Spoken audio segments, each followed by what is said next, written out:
"Bang, ini Prabowo Bang, Hmm. lapor sama Pak, saya masuk sektor Bapak." Saya dengar nama Prabowo tuh kan waktu itu kan masih baru berita-berita masih anu kan perkawinan dia dengan anaknya Pak Harto itu, Pak. Iya iya. "Kamu ke daerah operasi? Ada apa kamu cari-cari ke daerah operasi lagi, Wo? Kamu jadi mantunya Pak Harto, masih mau ke daerah operasi? Kamu hongkang-hongkang aja di Jakarta, beres karir kamu," saya bilang gitu. Iya. Wajar kan Pak itu? Iya iya. Apa jawabnya Apa seorang jawabnya? Prabowo, Pak? Iya. "Bang, saya ingin berprestasi sendiri, Bang." Wow. Cerita ini Pak nggak ada yang lain, karena itu langsung telepon dari saya dengan dia Pak, langsung. Saya jadi kaget Pak sebagai komandan pasukan, anak buah saya kok bawa ransel besar sekali, perwira. Saya tanya, "Dia bawa ransel kamu kok besar sekali?" Apa jawabnya? "Bahan bacaan Bang."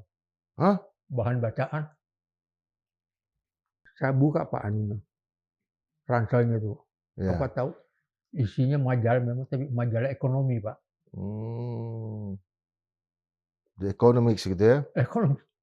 Saya Iya. kaget. Gila ini tentara. Mau ke daerah operasi bawa majalah ekonomi. Saya sangat yakin Pak. Saya kira nggak ada orang yang lebih yakin daripada saya Pak, nggak ada. Karena pernah memimpin beliau juga? Karena pernah bersama-sama dalam keadaan susah dan berbahaya dan sulit. Dan dia bisa mengatasi Pak.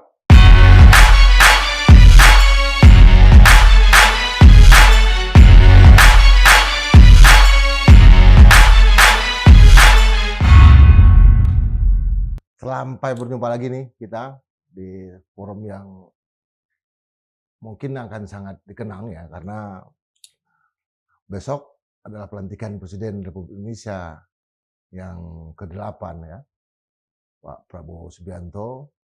Hari ini persiapannya, nanti malam juga mungkin ada yang ke Taman Makam Pahlawan untuk memberikan apresiasi. Nah, untuk melihat perkembangan Indonesia dalam beberapa puluh tahun terakhir ini, dan juga melihat ke depan seperti apa ya di bawah kepemimpinan Presiden Prabowo Subianto, kita kedatangan seorang tamu yang sangat sulit, sangat langka, dan sangat istimewa gitu. Tokoh yang sangat saya hormati juga sejak dulu ya, sejak menjadi mahasiswa, sejak kami ikut mendorong reformasi Pak Harto tumbang. Beliau tiba-tiba muncul menjadi seorang menteri yang membebaskan pers gitu. Tapi juga bukan hanya saya yang mengagumi tokoh ini, tapi juga salah satu adalah Presiden terpilih Pak Prabowo Subianto. Nah, selamat datang Pak Letnan Jenderal Purnaweran Yunus. Terima kasih. Ewako, Pak. Ewako. Bagaimana Pak kesehariannya sekarang Pak Yunus? Sehari-hari menjalankan aktivitas seperti apa? Saya sehat-sehat saja.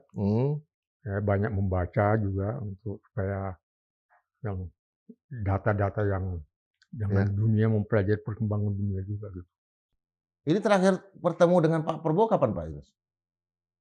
Terakhir ketemu dengan Pak Prabowo? Ya hampir setiap tahun Pak ketemu saya. Hampir setiap tahun ketemu di banyak tempat ya? Ketemu. Apa nih? Tapi maksud saya Pak, Bapak lihat, ya. Waktu dia jadi Menhankam Pak ya, saya kan pernah diundang Pak ke Menhankam. Ya. Dia undang saya sana tuh. Nah, Bapak lihat sekarang, saya pernah baca di YouTube Pak. Global Fire Indonesia itu Pak. Dari nomor 15 jadi nomor 13 Pak. Ya. Berarti naik. Naik ya. Bukan hanya itu Pak. Bapak lihat itu YouTube itu Pak. Baru pertama kali Pak waktu saya lihat begitu banyak tanggapan ulasan tentang Indonesia. Wah, gitu Pak. Iya, iya. Beliau waktu kemana, ke Dubai atau kemana Pak, itu ada acara di sana tuh. Beliau bawa beberapa produk-produk Hankam Pak. Ya. Laku semua Pak di sana. Dijual ya? Jual-jual. Betul. Nah, tapi maksud saya, kenapa nggak dari dulu gitu? Nah, mungkin karena presidennya belum Pak Prabowo. Ya, saya nggak tahu Pak ya. Nah, waktu saya di Nigeria, Pak, ini Oke. Nigeria, Pak, ya, di Nigeria. Hah? Waktu itu saya kebetulan sekolah di London, Pak. Hah? Kunjungan ke Nigeria, Pak, itu beberapa orang perwira-perwira asing, Pak, itu ya. Dalam ngobrol-ngobrol kita itu tiba-tiba ada seorang kolonel muncul, Pak. Ya.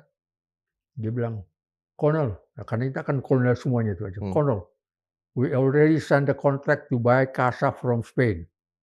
Kita udah menandatangani kontrak pembelian Casa dari Spanyol, katanya. Ya. Saya karena itu, Pak, ini saya katakan orang yang banyak di operasi itu respect, Pak. Cepat, Pak, respect. Langsung berdiri. "Colonel, why don't you buy it from Indonesia?" Oh. Pertanyaannya, kenapa kamu nggak beli dari Indonesia, kok beli dari Spanyol? Ya. Casa maksudnya gitu. Ya. Terus dia bilang, dia seperti agak bengong, Pak. Dia bilang, Indonesia produce aircraft. Jadi Indonesia produksi pesawat. Jadi Pak, Nigeria waktu itu belum nggak tahu kalau kita tuh produksi pesawat. Pada waktu itu kita udah produksi N23, Pak. Ya, betul. Casa N23 dan beberapa assembly helikopter gitu, Pak, ya. Saya tahu karena saya di Timur itu banyak dia bisa pakai itu. Terus dia bilang, yes, we produce fixed wing and rotary wing. Kaget, Pak, dia. Saya bilang, if you buy it from Indonesia, it will be cheaper if you buy it from Spain. Saya bilang. Ya. Tapi ini contoh bukti, Pak. Banyak negara luar yang tidak ngerti siapa kita, Pak. Dan tidak tahu bahwa Indonesia sudah memproduksi. Sekarang kan bukan hanya itu kan, Pak. Kan ada peluru segala macam juga, kita juga sudah produksi senjata ringan. Itu kan banyak dijual juga. Itu harapannya ke depan itu industri pertahanan kita gimana, Pak Yunus? Saya baru beberapa hari yang lalu, baru 2 hari, saya ketemu seorang kawan, Pak, ya. Dia cerita tentang Dirgantara Indonesia. Ya. Itu mandek, Pak. Mandek sekarang. Saya tanya, kalau Anda produksi pesawat terbang itu berapa biayanya satu? Ya, satu kira-kira sekitar 2 miliar lah, Pak. 2 sampai 10 gitu. Padahal mereka bisa produksi sampai 100, Pak, pesawat terbang 1 tahun, Pak. Ya, mudah-mudahan nanti Pak Prabowo nanti bisa jadi perhatian, Pak, itu. Apalagi, Pak, selain itu yang Bapak harap dari Pak Prabowo, Pak? Selain masalah pertahanan ini, Pak. Bapak tahu, kita kan dulu pernah kata mau industri mobil nasional. Mobil nasional, ya. Apa yang sekarang? Nah, waktu saya di Nigeria, Pak. Ya. Nigeria. Saya pertemuan itu dengan kawan-kawan ABRI itu di ibu kota Nigeria yang terbaru, Pak. Di Abadan. Kan sebelumnya itu kan ibu kotanya Nigeria kan di Lagos, Pak.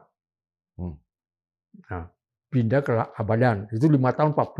Programnya itu 5 tahun, Pak. Nah, waktu itu saya berkunjung ke sana, Pak. Itu tahun pertama ibu kota baru itu operasional.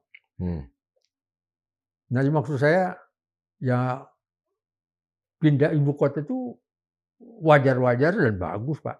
Ya. Cuma mungkin yang kita katakan negara kita itu perlu dianukan itu pegawai. Apa, Pak, yang Bapak perlu tekankan betul sama Pak Prabowo Subianto ini, Pak? Oh, kok saya bilang perbaiki proyek rakyat.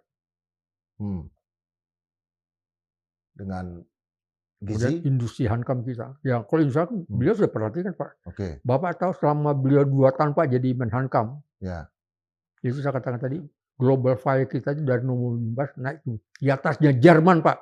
Ya, betul, sekarang. Di atas Jerman. Di atasnya Israel. Ya. Dan sampai Rusia aja jadi akrab, karena dia hormat bahasa Indonesia, Pak. Ya. Maksudnya, kenapa nggak dari dulu-dulu? Ya. Kenapa setelah baru 2 tahun loh, Pak? Ya, itu kan sebagai Menhan aja bisa seperti itu, apalagi sebagai presiden. Itu harapan kita, Pak. Dan saya yakin itu. Saya yakin itu. Karena Pak, saya mengikuti, Pak. Saya kira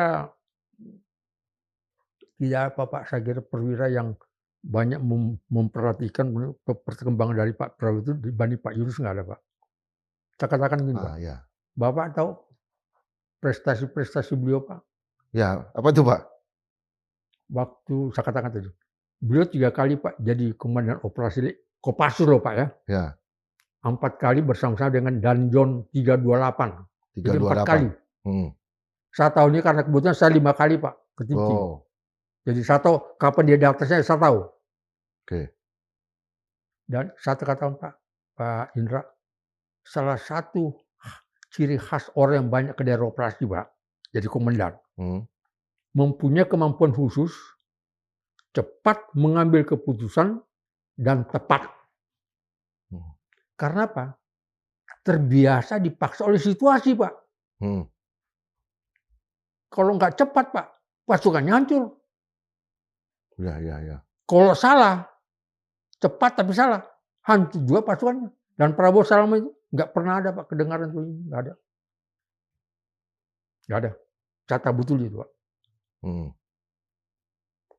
Dengan jumlah pasukannya banyak sekarang nih Pak, hampir 100 orang menteri dan wakil menteri Pak. Bapak melihatnya itu nggak ada persoalan? Saya nggak ada masalah Pak. Yang penting maksudnya bagaimana memanfaatkan itu secara optimal Pak. Ya. Dan saya tahu dia orangnya memang ininya jalan Pak. Bapak tahu, saya waktu dia operasi pertama Pak ke Timur-Timur, ya, saya lihat ranselnya itu besar sendiri Pak. Besar sendiri? Besar sendiri artinya ranselnya itu besar. Saya jadi kaget Pak sebagai komandan pasukan, anak bos saya kok bawa ransel besar sekali, perwira.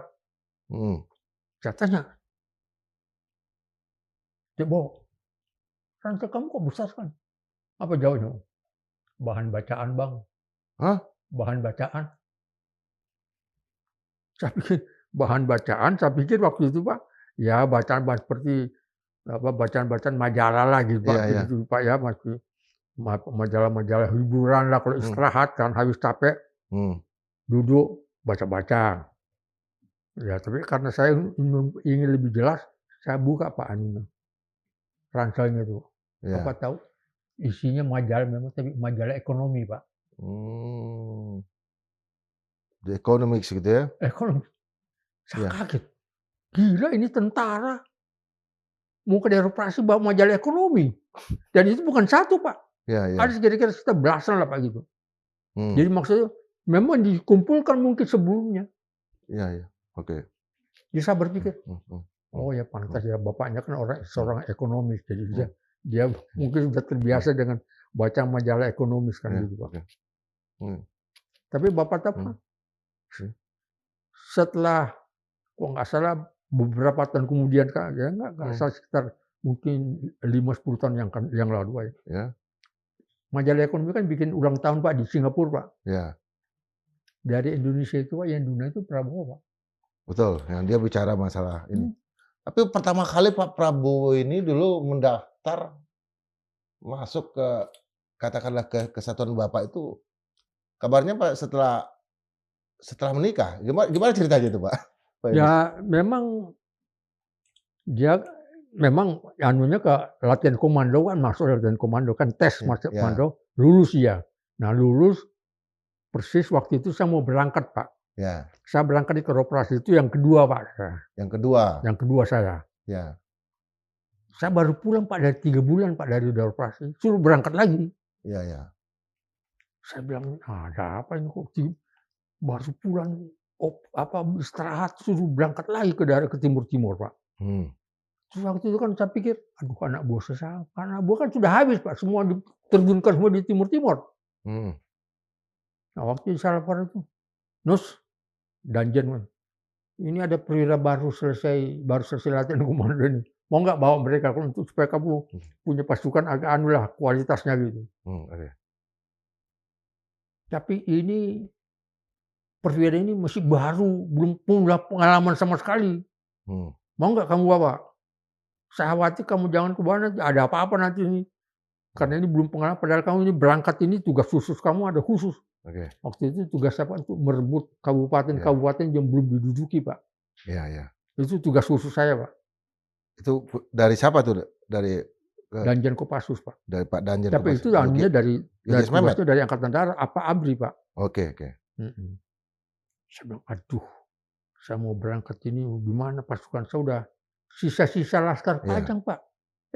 dapat beritanya ada perwira baru, nggak salah 14 orang atau 12 orang itu. Pak Safri Samsudin, Pak Prabowo itu ada kawan-kawannya, ada belasan lagi yang. Oh, Saya bilang, Safri Samsudin, Prabowo. iya, itu saya tongkan. Saya bilang, saya siapa? Nanti mereka gimana, belum pengalaman nih. Pak, saya walaupun belum pengalaman, saya yakin mereka itu semangat untuk berprestasi pasti mau, Pak, karena dari Akabri. Iya, iya. Itu mas, semangat. Dan saya akan latih Pak mereka secara bertahap sampai mereka gini. Jadi mereka saya kesana Pak, memang saya hari ini jadi wakil, minggu depannya jadi komandan Pak. Jadi gitu. Pak mereka terbiasa ini Pak. Ya, ya. Dan akhirnya akhirnya bisa berhasil Pak. Itu yang disarankan direbut kabupaten itu semua kita bisa rebut Pak kembali. Tugas-tugas yang diberikan ya? Iya. Waktu itu ya? Semua bisa. Tidak ada pasukan saya yang hancur itu nggak ada Pak. Dan termasuk Prabowo itu. Nggak ada ya? Katanya ada dulu sempat Pak Prabowo sempat dalam sebuah operasi seperti tinggal segala macam ada yang datang. Pak, memang pernah dia, ya. salah satu anak buah saya Pak itu, dia waktu itu, kelompoknya dia, kontak tembak hebat sekali Pak. Ya. Sampai saya terdiam, karena anak buah saya itu kan pisah-pisah Pak ya. Ya. Nah, kelompok-kelompok 11, 12 ini. Ya. Saya bilang, kok ramai sekali ini. Akhirnya selesai ramai itu saya telepon Pak. Saya mau telepon komandannya Pak. Ya. Komandannya itu waktu itu Kapten Sahrir. Kemudian Kapten Sahrir juga jadi Danjen Kopassus Pak kemudian itu. Ya. Wakilnya Pak Prabowo Pak itu.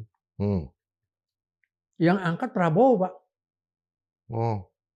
Loh, mana komandan kamu?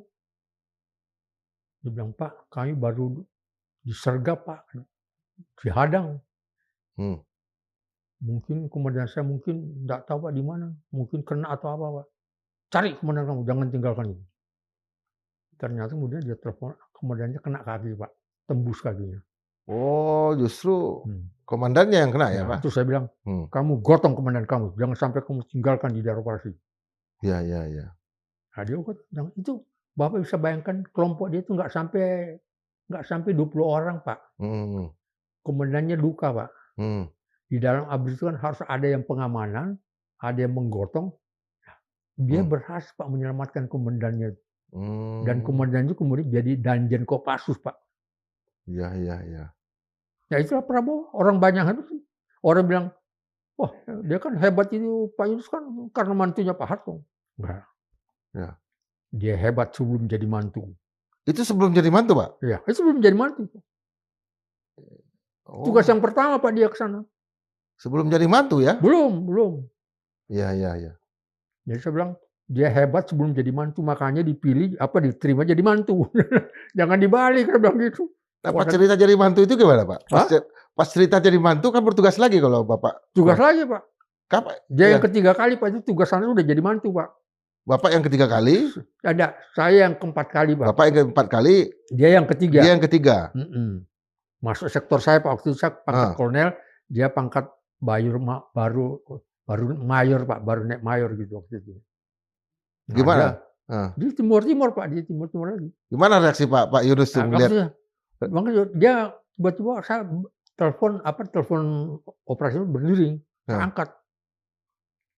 Bilang, Pak, Bang, ini Prabowo Bang, lapor sama Pak, saya masuk sektor Bapak. Saya dengar nama Prabowo tuh kan waktu itu kan masih baru berita-berita masih aneh kan perkawinan dia dengan anaknya Pak Harto itu Pak. Iya, iya. Kamu ke daerah operasi. Ada apa kamu cari-cari ke daerah operasi lagi? Kamu jadi mantunya Pak Harto. Masih mau ke daerah operasi. Kamu hongkang aja Jakarta, beres karir kamu, saya bilang gitu. Wajar kan Pak itu? Iya, iya. Apa jawabnya seorang Prabowo Pak? Iya. Bang, saya ingin berprestasi sendiri Bang. Wow. Luar biasa ya. Jadi tidak mau menggantungkan dirinya pada mertuanya. Itulah Prabowo Pak. Sejak awal ya ada. Iya. Cerita ini Pak nggak ada yang lain. Karena itu langsung telepon dari saya dengan dia Pak. Langsung. Ini cerita seperti ini udah istilahnya klasifikasinya sangat sangat rahasia. Apa setelah itu, Pak? Apa yang setelah itu, Pak? Selama menjalankan tugas? Ya, saya lihat Bapak, dia jadi komandan batalion Siliwangi Pak waktu itu, 328. 328? Ya, itu tugas yang keempat dia Pak, dari operasi. Tapi bukan Kopassus lagi ya, bukan, tapi Siliwangi. Karena dia udah pangkat mayor Pak, kan komandan batalion itu kan mayor dan kolonel Pak.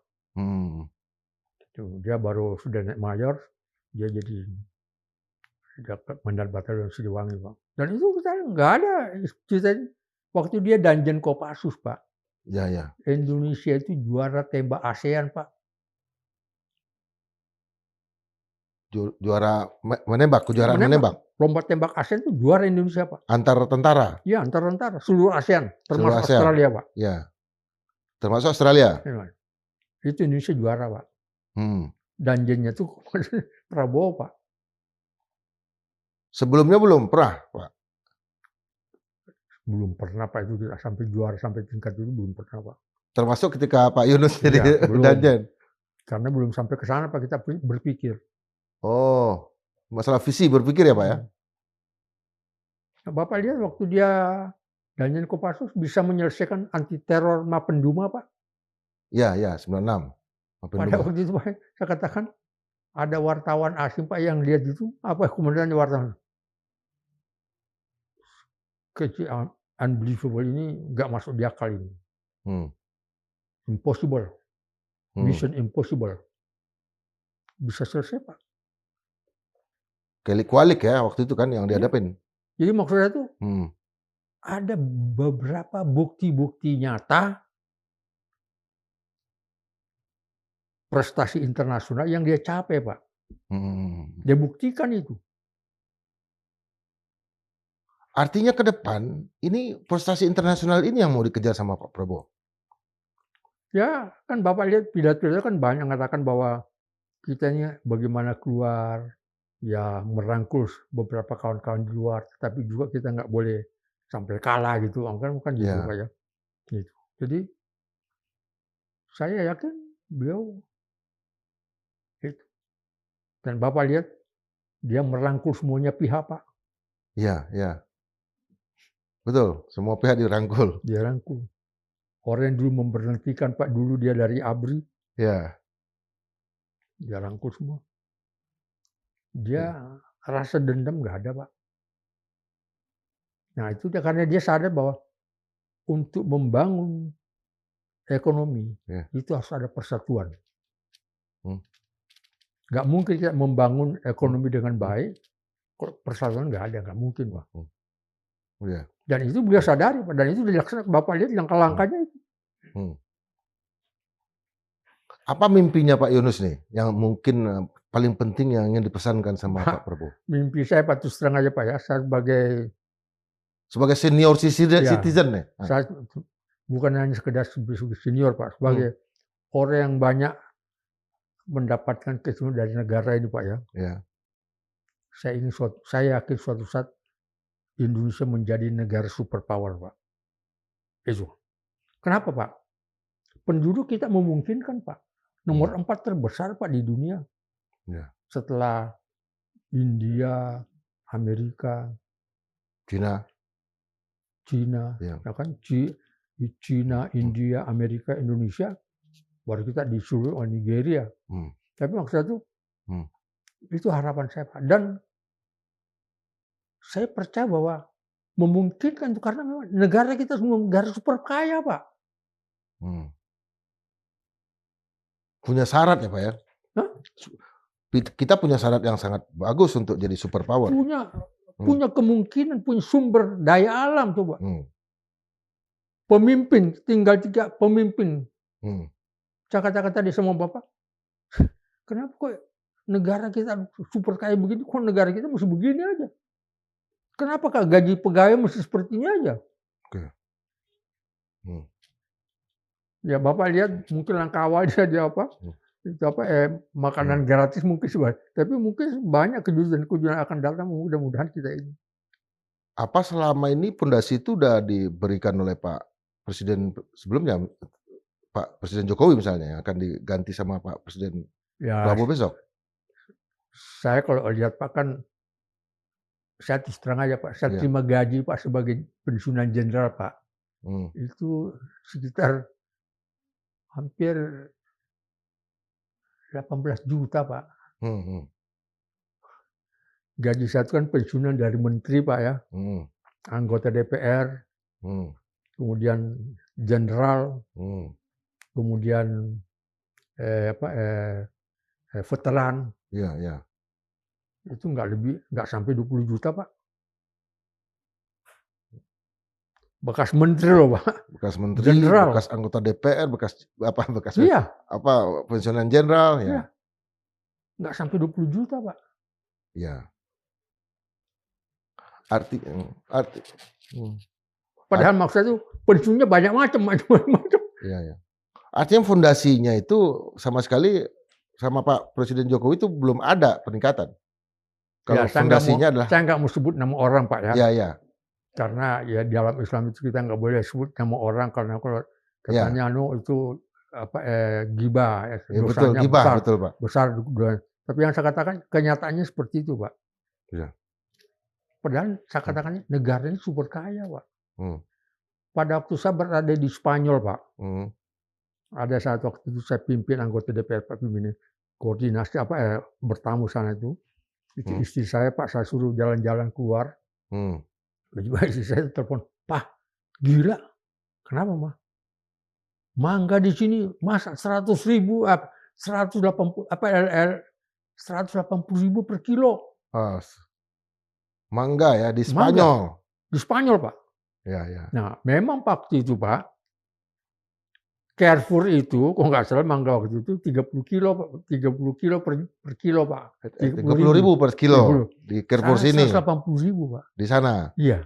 Ya. Nah, Bapak bisa bayangkan, jadi potensi Indonesia untuk kaya ini banyak sekali Pak. Gitu. Apa Pak Prabowo nanti akan menaikkan gaji pegawai menurut Bapak? Oh, itu saya nggak tahu Pak itu Pak. Saya nggak tahu. Dalam pikiran Bapak yakin apa enggak deh? Ya, saya bahwa dia menaikkan makanan gratis saja dia berani Pak. Gratis loh Pak, gratis. Makanan gratis ya. Apalagi kalau misalnya sekedar itu, saya yakin beliau pasti akan ke sana cara berpikirnya Pak itu. Dia bukan orang bodoh. Iya. Artinya dengan itu berarti syarat untuk jadi negara superpower akan didapat sama Pak Prabowo. Iya. Itu saya katakan banyak sekali Pak. Produksi dirgantara internasional kita itu, Indonesia itu mangkrak Pak sekarang. Padahal dulu bikin pesawat terbang Pak. Saya bilang bisa dalam 1 tahun bisa bikin pesawat terbang berapa banyak? 100 Pak. Betul. Nah, Bapak bisa bayangkan kita nggak bisa produksi Pak itu. Ada persoalan memang dengan industri dirgantara kita memang. Saya lihat itu. Tadi saya bilang, dia bilang Pak Yunus kalau ini biayanya dari mana gitu, Pak ya. Saya tadi ngobrol-ngobrol kan Pak, saya bilang Pak, zamannya Megawati menyerahkan kepresidenan kepada SBY, APBN kita itu nggak sampai 400 triliun Pak. Nggak sampai 400 triliun. 380 sekian atau gitu. 5 tahun kita di bawah Presiden SBY Pak. APBN kita itu 1.400 triliun Pak. Naik 4 kali lipat Pak. Maksudnya apa? Berarti ada daya. Ya, sementara Pak Prabowo ini kan tantangannya kan supaya kita tidak terjebak menjadi middle class income dan income kita ingin 8% pertumbuhan segala macam. Bapak yakin itu Pak? Saya yakin Pak itu. Beliau itu saya katakan Pak, beliau kan orang bisnis juga Pak. Ya saya katakan majalah bisnisnya dia Pak. Dia kan pasti. Ya, dia seorang pemikir. Intisari bisnis itu kan dia pelajari Pak. Saya yakin itu Pak. Jadi saya termasuk orang Pak yang mungkin sangat mempromosikan beliau untuk jadi presiden dulu saya Pak. Karena saya tahu kualitas dia Pak. Saya tahu kualitas dia. Karena saya cukup banyak kenal. Itu adiknya Pak Hasim. Pak Hasim. Pernah dia ngomong, Pak Yunus, terima kasih Pak. Saya banyak ngerti adik saya justru dapat abang saya dari Pak Yunus. Tapi Pak Yunus selama ini nggak kelihatan di depan panggung, Pak? Nggak kelihatan di depan untuk mempromosikan Pak Prabowo? Ya secara saya nggak ini Pak, kan Ya. ya apa namanya itu, kita ngertilah bermain di belakang layar lah Pak. Ya Pak Yunus kan selama ini kan orang yang sangat bijaksana, nggak mau tampil segala macam, bikin buku juga nggak mau, inginnya tapi sangat support, sangat mendukung ya Pak Prabowo? Saya pendukung utama saya Pak mungkin Pak. Nah. Dan kalau saya ngomong itu Pak, itu jenderal-jenderal yang lain yang banyak nggak ngerti, oh begitu Pak Yunus ya Pak. Banyak Pak jenderal itu ya setelah saya cerita ini, oh Pak Yunus, Pak Prabowo begitu Pak ya? Ya itu Prabowo saja. Banyak itu kawan-kawan jenderal Pak yang sebelumnya mungkin agak-agak miring itu Pak ya, setelah saya cerita. Makanya Bapak ngundang saya senang sekali Pak. Terus terang aja, karena apa? Ini bisa lebih memperluas lagi informasi-informasi yang saya sampaikan tentang beliau Pak. Iya, iya. Karena bagaimanapun juga beliau sebagai pimpinan nasional kan itu butuh dukungan awal Pak untuk bergerak beliau. Nah itu dia Pak. Itu. Selama ini hubungan dengan para senior kan sangat luar biasa nih. Kenapa Pak? Dengan para seniornya. Sangat menghormati senior. Ya. Itu benar-benar tulus atau cuma karena ada settingan Pak, istilah kita deh. Beliau itu sangat menyadari Pak, bahwa untuk membangun negara yang besar ini Pak, butuh persatuan yang kuat Pak. Ya sama seniornya, hubungan dengan senior itu sangat luar biasa. Maksudnya butuh persatuan. Nah sehingga beliau ya ada itikat baik untuk supaya betul-betul kawan-kawan ini yang bisa diajak bekerja sama Pak. Itu anunya beliau Pak. Ya. Pada waktu beliau mau jadi di kabinet Pak, diajak oleh Pak Jokowi. Ya. Dia tanya saya, Bang, saya ini diajak beliau ini untuk masuk di kabinet ini. Terima saya bilang. Supaya rakyat kita jangan terpecah dua. Jangan sampai rakyat terpecah, anunya Jokowi, anunya Prabowo. Cukup. Jadi bertanya juga ya sama Pak? Bertanya Pak. Artinya dia nggak langsung ambil keputusan itu? Beliau mau Pak itu. Iya, iya. Salah satu yang ditanya Pak Yunus. Hah? Waktu itu yang ditanya Pak Yunus ya langsung. Ya, mungkin bukan hanya saya Pak yang ditanya, mungkin beberapa orang yang ditanya, tapi mungkin karena waktunya sangat cepat, nggak mungkin lah semua orang ditanya. Dia tanya beberapa orang kan sama jawabannya kan, jadi. Dan itu terbukti kan sekarang. Artinya apa hubungan Pak Prabowo dengan Pak Jokowi yang memuji Pak Jokowi di umum itu juga karena ada rasa berterima kasih bahwa Pak Jokowi sudah mengajak. Ya. Itu betul Pak ya? Bapak lihat dulu waktu capres kan ada Anies, ada Anies, Pak Anies, ada Pak Ganjar. Dirangkul semua untuk bisa, bukan bagus Pak. Iya. Ya itulah maksud saya, beliau sangat yakin bahwa persatuan dan kesatuan bangsa sangat dibutuhkan untuk membangun bangsa yang besar ini. Kita ini kan bangsa besar Pak, penduduknya nomor 4 terbesar di dunia Pak. Betul-betul persatuan dan kesatuan ya Pak. Persatuan kesatuan itu modal utama Pak. Karena yang lain kita udah unggul semua. Iya. Sumber daya alam kita hebat Pak. Tinggal bagaimana kita punya istilah itu tenaga kerja labor terbesar nomor 4 di dunia. Nah, bagaimana mengaktifkan ini sehingga itu persatuan. Kita besar tapi pecah-pecah nggak mungkin Pak. Itu beliau sangat sadar Pak itu. Ya. Selama ini kalau Pak Prabowo ini terhadap asing itu kan selalu curiga kepentingan asing Pak. Ini kan juga berangkat dari Pak Sumitro segala macam. Itu artinya dia sangat ingin Indonesia ini kemandiriannya muncul dengan memunculkan orang-orang lokal. Itu ada harapan yang sangat tinggi di sana, Pak. Jadi gini Pak, jadi beliau tuh sangat mengerti juga bahwa kalau kita ingin membangun bangsa ini, kita bikin ciptakan perdamaian Pak. Nggak mungkin Bapak bisa membangun negara yang besar gini kalau misalnya mesti ada perang. Perang itu nggak mungkin Pak. Dan untuk membuat perdamaian harus ada kerjasama dan perdamaian. Tetapi kalau kita ingin damai, kita harus berperang juga Pak. Jangan sampai kita ingin perdamaian, ternyata kita nggak kuat perang Pak. Ya. Ngerti maksud saya ya? Betul. Dengan Papua Pak, gimana Pak? Apa akan sangat keras Pak Prabowo nanti? Atau mengajak ke meja perundingan kah? Atau bagaimana Pak? Karena Papua ini kan kerikil di sepatu kita nih semua. Saya harapkan Pak beliau melihat Papua itu sebagai tanggung jawab besar untuk membangun bangsa yang besar ini, Pak.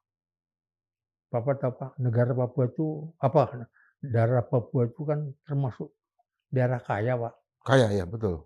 Tapi kenapa rakyatnya begitu, Pak? Luasnya juga 3,5 kali Pulau Jawa. Iya. Penduduknya cuma 3 juta. Kenapa rakyat mesti begitu, Pak? Nah, maksudnya itu kita perlu betul-betul yakinkan mereka bahwa kalau persatuan kita bagus, kita bisa membangun kesejahteraan yang lebih hebat. Saya kadang berpikir Pak, kapan Indonesia ini bisa maju, kita banggakan seperti negara lain. Karena saya pengalaman Pak ya, Pak Irung. Saya udah berkunjung ke 37 negara di dunia Pak. Ya, 37 negara. Di daerah Afrika, Eropa, Asia, Timur Tengah, sampai pada Amerika Latin, Argentina, Pak. Jadi saya lihat Indonesia negara itu super kaya, Pak. Saya lihat mata langsung. Tapi saya di satu sisi, kenapa negara saya masih belum termasuk negara super kaya gitu, Pak? Ya, sumbernya. Kita lihat gaji-gaji, Pak. Aduh, saya ngenas, Pak, terkadang. Ya. Tetapi ya, akhirnya kita lihat Pak, begitu banyak korupsi Pak, penyuapan. Saya pernah dulu Pak, waktu saya masih di DPR, saya tanya sama pemerintah Pak. Saya bilang, kenapa pemerintah kita ini happy dengan sistem gaji rendah? Nggak bisa dijawab sama pemerintah Pak.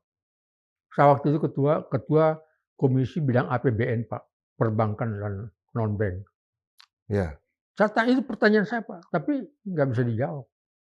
Tapi memang akhirnya bisa lihat Pak, angka korupsi mungkin negara ini termasuk negara yang korupsinya tinggi sekali Pak. Sekarang waktu saya tanya ini Pak, saya buka data-data Pak.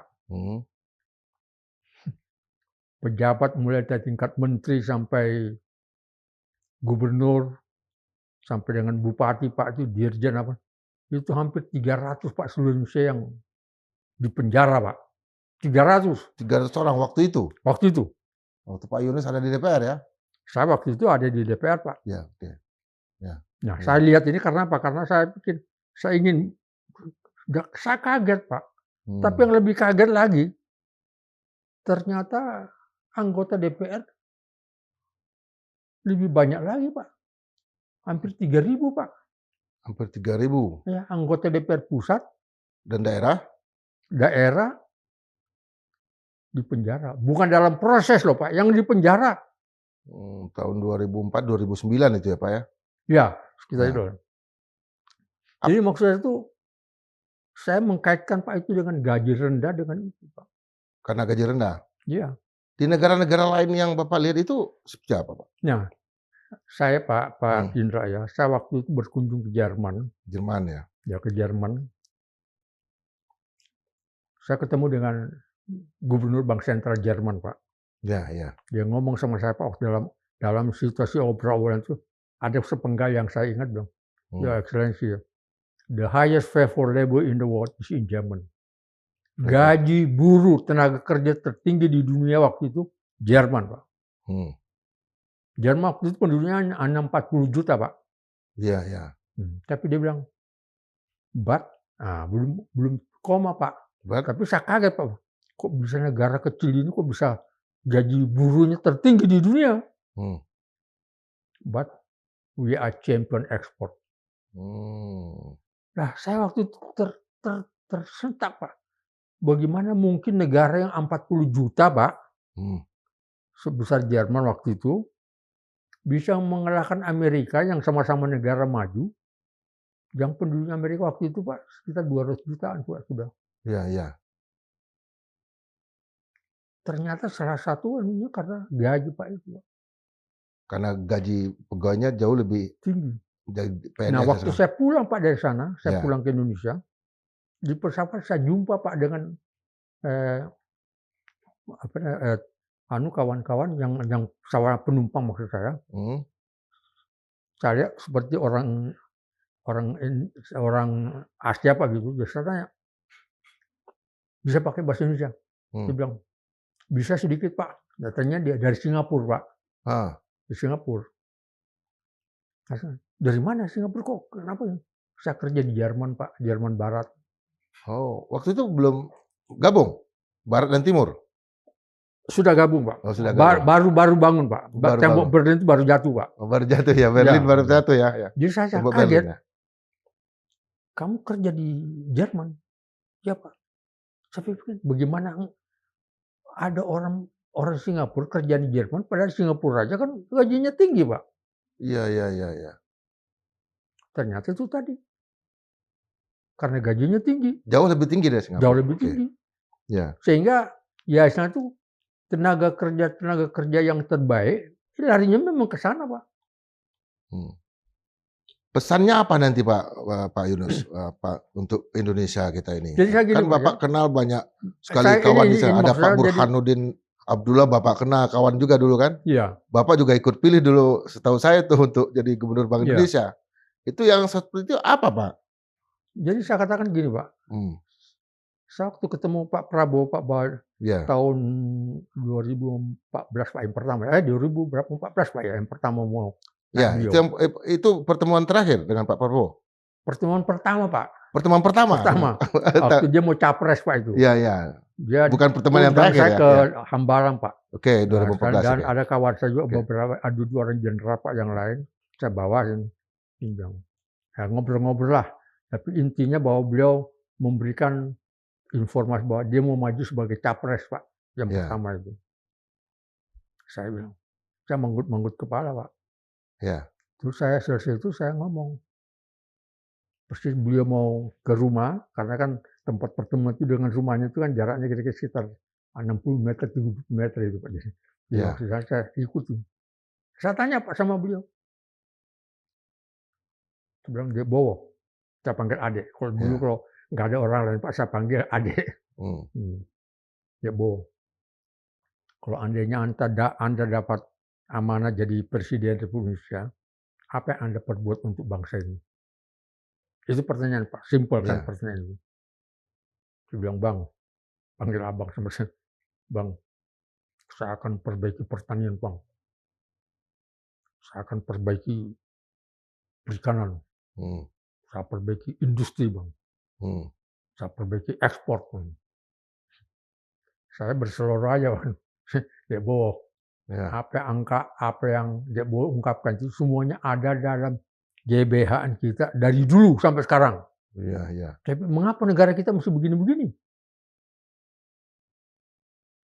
Berarti ada sesuatu yang mungkin mesti terlupakan. Sampai saat itu berseloroh, Pak. Kalau saya, Dek, saya bilang, saya naikkan gaji pegawai negeri 3 kali lipat. Iya. Jadi ini bukan bohong, betul-betul ini saya ungkapkan. Pak Prabowo sampai terdiam. Ya, karena pengalaman saya itu, Pak, dengan waktu berkunjung ke Jerman. Betul.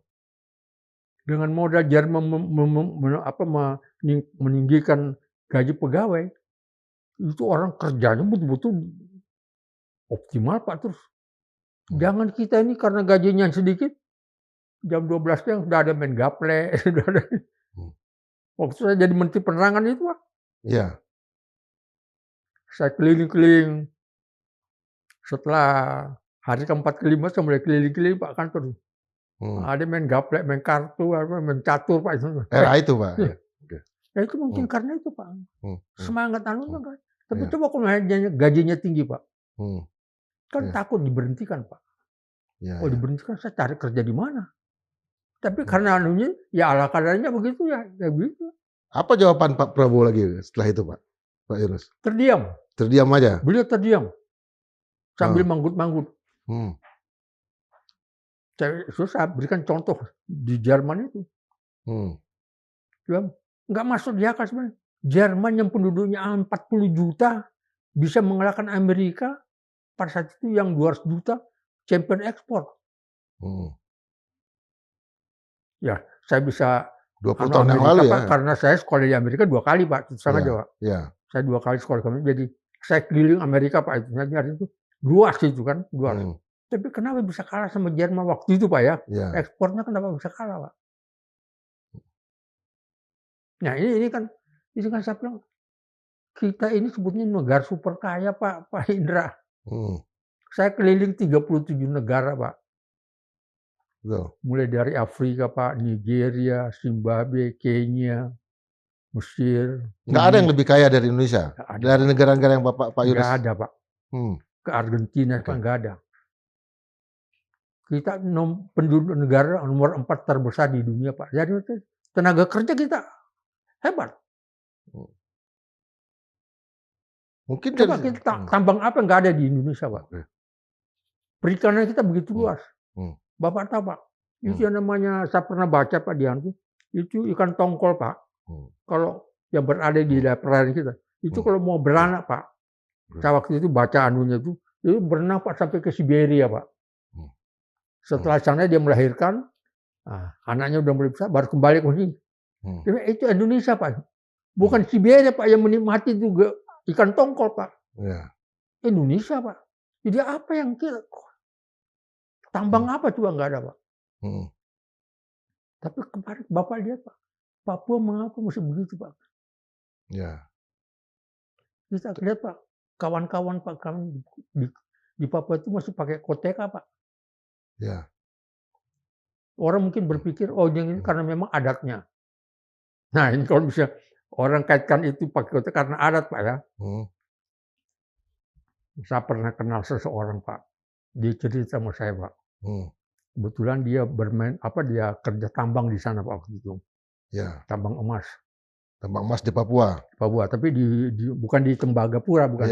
Di tempat lain, tapi di pelosok gitu Pak ya. Ya baru mulai lah.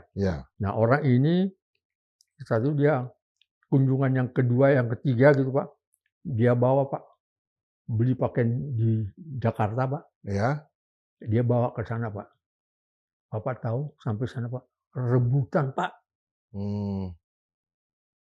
Jadi mereka tuh mesti gitu karena memang nggak punya pakaian Pak.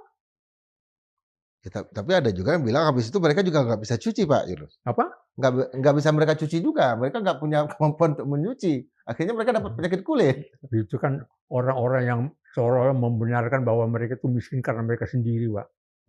Kesalahan kita Pak. Mereka miskin itu karena kesalahan pemerintah Pak. Terang aja Pak. Dulu kan ada operasi koteka itu kan tahun 75 kan Pak Yunus. Saya dengar cerita Pak. Jadi mereka kalau misalnya mau pergi ke hutan Pak Gunung, mereka singgah di tambang itu minta bekal Pak. Kasih. Jadi tetapi orang bilang itu karena adat. Orang bilang biar kalau sudah ada itu dididik aja susah. Pak dididik Pak. Orang bilang pendidikan Pak susah. Bapak tahu Pak, saya ngalami langsung Pak.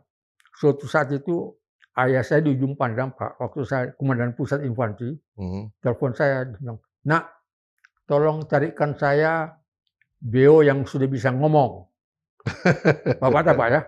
BO yang sudah bisa ngomong Pak ya? Saya mana ada ya? Di Bandung saya cari yang sudah ngomong mahal Pak, mahal kali. Waktu itu Pak ya ukurannya. Ada yang tidak bisa ngomong tapi ya masih mahal, tapi ya relatif jauh murah Pak itu. Saya beli Pak itu nggak bisa ngomong. Saya kirim Pak ke ujung pandang. 3 bulan kemudian Pak, bisa ngomong.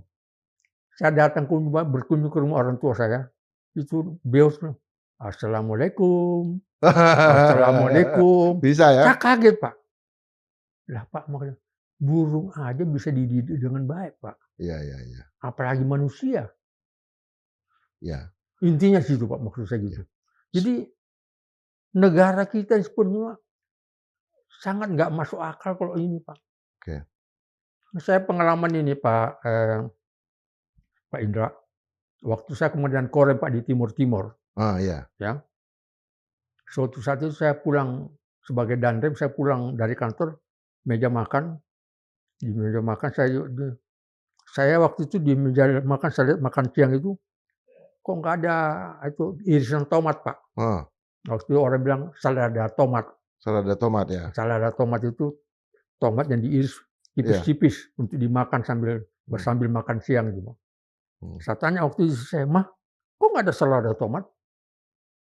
Apa dia bilang? Anak istri saya bilang, "Mahal Pak sayur-sayuran di pasar." Bahwa bisa bayangkan istri seorang kolonel aja Pak merasa mahal itu sayuran Pak. Nah bayangkan anak buah saya Pak. Yang mayor, kapten, tamtama, apalagi rakyat yang tidak punya penghasilan tetap Pak. Waktu itu Pak Prabowo salah satu anak buah Bapak ya? Oh enggak, waktu itu sudah di Kopassus dia Pak. Oh dia udah di Kopassus. Udah. Waktu itu saya operasi yang danrem Pak saya waktu itu. Nah waktu itu Pak saya bilang, istri saya bilang mahal Pak. Nah saya Pak, ini kecepatan seorang bekas komandan pasukan ke daerah operasi Pak, itu punya kecepatan, punya ciri khas. Cepat mengambil keputusan yang cepat dan tepat. Apa yang Bapak lakukan? Nah, saya lakukan besoknya Pak, besok nggak nunggu lagi berapa hari, besok saya masuk kantor langsung rapat Pak di Korem, Pak Korem, kumpul. Saya tanya, apa perkembangan apa yang baru? Semua jawabnya Pak, biasa-biasa aja Pak. Saya bilang, oke, kalian istirahat, pulang ke meja masing-masing, telepon istrinya. Ada perkembangan apa yang menonjol? Setelah mereka pulang Pak, 5 menit kemudian mereka datang semua. Saya tanya, gimana? Staf Intel, staf ini, semua jawabnya, sayur-sayuran mahal Pak di pasar. Iya. Nah, terus saya bilang, lah kalau gitu apa yang harus kita buat? Oh, macam-macam lah pandangan-pandangan itu Pak ya, saran. Ada yang bilang, Pak, kita pinjam Hercules saja dari Jakarta Pak. Kemudian singgah di Bali, beli sayur-sayuran, bawa ke Dili. Yang lain bilang, itu terlalu mahal. Akhirnya sampai dia bilang, kita bikin kebun percontohan. Percontohan ya. Dan waktu itu Pak, semua babinsa saya Pak, bikin kebun percontohan Pak. Dengan ukuran yang berbeda-beda Pak. Saya juga untuk babinsa, babinsa itu kan bintara pembina desa Pak. Iya. Itu kebun percontohannya 25 meter kali 25 meter Pak. Camat 25 kali 50. Nah, kalau di Kodam, 25 kali 100. Nah, di Korem sendiri 100 kali 100, 1 hektar. Bibitnya beli Jakarta Pak. Tak Bapak tahu, modalnya waktu itu Pak hanya sekitar 250 juta Pak. Ya.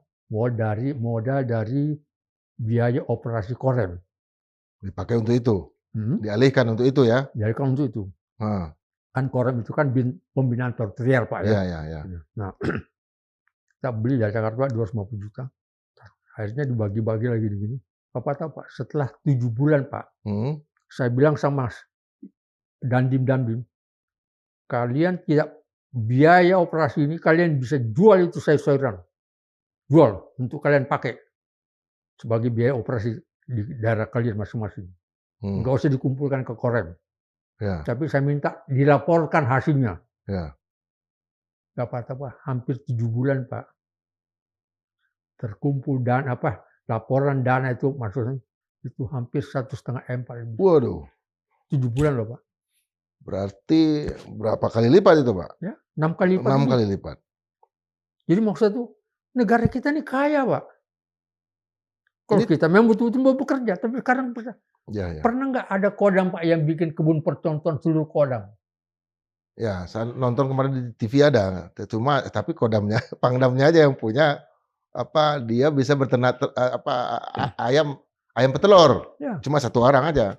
saya juga Hmm, bikin, Pak. Saya juga iya, waktu itu beli bibit ayam, Pak, dari iya, Jakarta, saya bagikan ke desa, salah satu desa, karena apa, saya lihat desa itu, Pak, waktu saya turun jalan-jalan itu, hmm, saya waktu itu komandan sektor, Pak, bukan iya, komandan Kodam, komandan sektor. iya, Saya bilang tanya sama Pak rakyat, "Pak, kok nggak ada ayam yang lari-lari?" Nggak ada, kan biasa kalau kita hmm, ke desa itu kan, di depan kita itu kan lari-lari, Pak, hmm, ayam-ayam. Dia bilang, "Pak Komandan, tahun lalu di sini ada wabah wabah ayam, Pak, jadi hmm. mati." Akhirnya saya beli, Pak, itu bibit ayam dari Jakarta, Pak.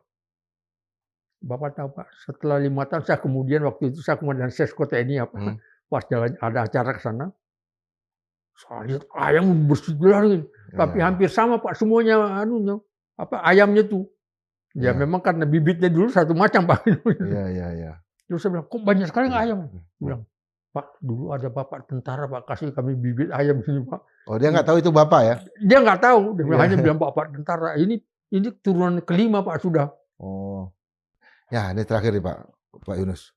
Sebagai seorang yang sosok yang sangat mengenal Pak Prabowo dan juga biar nanti kita-kita yang nggak kalau saya kan sejarawan ngikutin, me membaca juga, tetapi yang muda-muda nih, yang lebih Hmm, muda dari saya, anak-anak saya, hmm. usia-usia 20-an. Itu apa pesannya Pak Yunus? Bagaimana, Pak? Pesan Pak Yunus kepada yang lebih muda nih, kepada cucu-cucu Pak Yunus. Saya ini ingin kepada Heeh, yang anak-anak muda nih, Pak, ya. heeh, Kita kan terkadang itu memang iya, kita tuh iya, demokrasi liberal, Pak, ya. iya, Bisa demo apa gitu. Tetapi kita jangan sampai mengganggu keamanan dan persatuan, Pak. iya, Keamanan dan persatuan. iya, Karena keamanan persatuan persyaratan mutlak untuk membangun bangsa yang kesejahteraan ini. iya, Nggak mungkin, Pak, kita sejahtera kalau mesti banyak orang yang demo-demo dan yang kita boleh mengungkapkan pendapat, Pak. iya, Tapi terkadang kita nggak sadar, Pak, demo-demo akhirnya merusak, Pak. hmm, Merusak. iya. Nah, untuk Pak Prabowo, apa nih pesannya, Pak? Ya dia orangnya sangat orangnya saya kira yakinlah, Pak, beliau nggak akan mungkin istilahnya memberikan contoh yang ini, saya yakin beliau anunya itu ingin membangun bangsa ini. Bapak tahu, Pak, dia secara keturunan, Pak, keturunan pahlawan, Pak. Heeh, iya, Saya waktu berkunjung ke iya, berkunjung ke Tangerang, Pak, 2 iya, pamannya, Pak, dimakamkan di Taman Pahlawan, Pak. iya, Artinya itu keluarga pahlawan, bukan keluarga hanya pintar ngomong aja. iya, Dia buktikan bahwa leluhur dia memang ingin untuk bangsa ini. Neneknya, Pak, pendiri BNI. iya, Apa yang kita ragukan tentang masalah kemampuan dia, Pak? betul, Neneknya itu hmm, iya, bobot bibitnya hmm. sangat memungkinkan untuk itu, Pak. Jadi ini pendapat seseorang yang dulu melakukan fit and proper test nih terhadap Pak Prabowo. Hmm. Pendapat seorang juri nih, seorang wasit ini yang muncul dari Pak Yunus terhadap beliau Ya atau seorang senior? saya sangat yakin, Pak. Hmm, Saya kira nggak ada orang yang lebih yakin daripada saya, Pak, nggak ada. karena pernah memimpin beliau juga, Karena pernah bersama-sama dalam keadaan susah dan berbahaya dan sulit. Dan dia bisa mengatasi, Pak. bisa menyelesaikan itu. Iya. Mungkin banyak orang udah, "Oh, ini hebat hebat." Kapan tahunya hebat? Kapan buktinya hebat? Iya, Saya langsung, Pak, di lingkungan itu. hmm, Jadi istilah tuh, saya ngomong ini karena bukan hanya asal om doang. Kok saya ngomong yang bohong, Pak? Iya. Tadi akhirnya juga pertanggungjawabkan saya. Terima kasih banyak, Pak Yunus. Jadi Sobat Madilog, kita kehadiran seorang senior ini yang luar biasa di usia 80 tahun, punya pemikiran yang sangat luas dan punya ingatan yang juga sangat tajam, sehingga kami kesulitan untuk menggali sisi yang mana gitu. Tapi mudah-mudahan nanti dalam kesempatan berikutnya Pak Yunus akan hadir lagi dan kita akan bercerita tentang banyak hal, termasuk masalah sepak bola yang beliau cintain, dan masalah yang lain adalah masalah tumbuh-tumbuhan. Itu tanaman beliau sangat suka itu.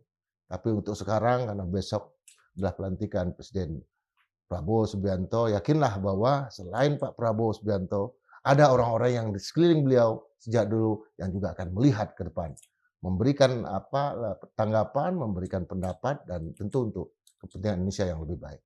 Terima kasih, sampai berjumpa dalam edisi berikutnya. Nah, terima kasih. Thank you.